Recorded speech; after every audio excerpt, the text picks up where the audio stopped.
Hello and a very warm welcome to the India Today Women's Summit. We are holding this summit about a year after the pandemic COVID-19 engulfed the world and disrupted life as we know it. The first Women's Summit we are holding virtually, a testimony of how much has changed and the changes that we will see unfold in the times to come. I'm Shweta Punch, Deputy Editor with India Today magazine and your host for the summit. This year, we've chosen the theme of navigating the post-COVID world because the truth is that the world continues to be as uncertain. As we go about adapting to the new normal, we hope to raise some pertinent questions about building a more equitable world for men and women.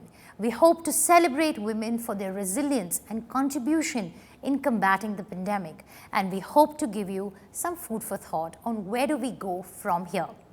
And as we begin, I'd like to thank our sponsors, LIC and NECC. And with that, I'd like to hand it over to the Editorial Director Publishing of the India Today Group, Mr. Raj Chengappa, to please deliver the welcome address. Thank you, Shweta. It has been an unprecedented year that has seen all of us press the reset button. That is why for this India Today Women's Summit, we chose the theme of how to navigate through this COVID-afflicted world and the lessons we have learned from it. To all the women who are viewing this, I salute you. You, along with other women, have played a phenomenal role in preventing the spread of COVID and keeping our families safe and communities resilient. You have taken care of your children and their fears, as well as that of other loved ones. Women like you in India have spearheaded relief measures, particularly to migrants and those who have lost their jobs during the pandemic. That's because, unlike men, you are more empathetic. You see the inner struggles of human beings and show much more compassion than we men do. Women like you have been at the forefront of providing medical relief, as also in researching diagnostics and vaccines for the pandemic. Women in general are finding their voice and convincingly demonstrating that they are not the weaker sex. You have shown in the past year that you are much stronger than we men are. You have shown that you have successfully multitasked during the lockdown and have kept the spirits of your families despite all the setbacks that you may have faced. So in this summit, we would like to recognize, applaud, and celebrate all women like you in the country. For you have shown us the way and held us all together as a family and as a community.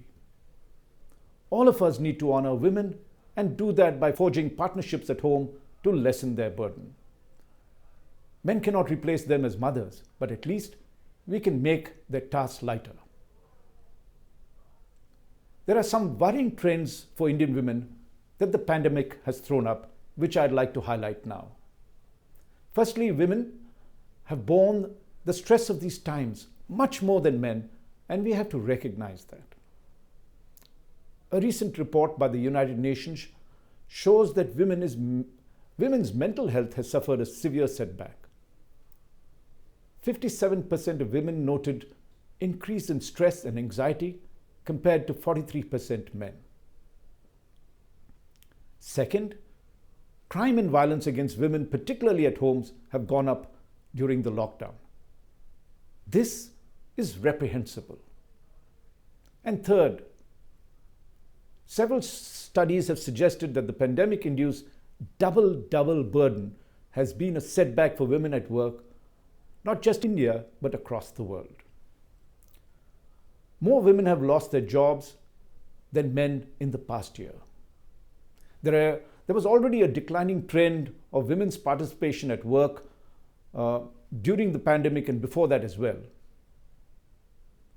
While data for India is sketchy, there is enough anecdotal evidence to suggest that while remote working opened up opportunities for women, the pandemic also undid the progress in gender equity at the workplace.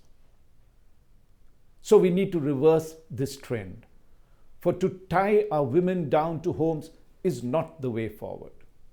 Indian women have demonstrated that at work they can achieve as much as men do and even more. Our women have shown that they are more resilient than men, and resilience is a quality that will help all of us get through these troubled times. The COVID world we live in has been the biggest disruptor in recent decades, and that has changed the way we live and the way we work. As we look ahead, we need to look at what can be done to build a post-pandemic economy that is anchored on greater sustainability and resilience. A world that offers equitable economic opportunities for women, both to lead and in nation building. Through this summit, we have curated conversations around women entrepreneurship and building ecosystems to nurture more women to start up. We have a conversation with Divya Gopinath, the co-founder of Byju's, one of India's most celebrated unicorns, on whether women can have it all and nurturing a culture of innovation in a startup. We have Bhumi Padnekar, the actor par excellence, who has constantly reinvented herself and taken on some very unconventional roles in her career. We have an exciting panel with some trailblazers from the world of entertainment on disrupting the narrative through content. And we have the inimitable and iconic Kiran Mazumdar-Shaw, the chairperson of Biocon, to open the summit. Ms. Shaw is an inspiration to millions of women and men across the world. She is a pioneer in the biotech space in India and the first woman startup founder in India. And she comes from the city I grew up in, Bangalore. She talks to us about the lessons from the pandemic. We hope to inspire you to adapt to the new normal through this edition of the India Today Women's Summit. So we request you to sit back and listen to these inspiring personalities, even as we applaud you for being the woman you are. Thank you.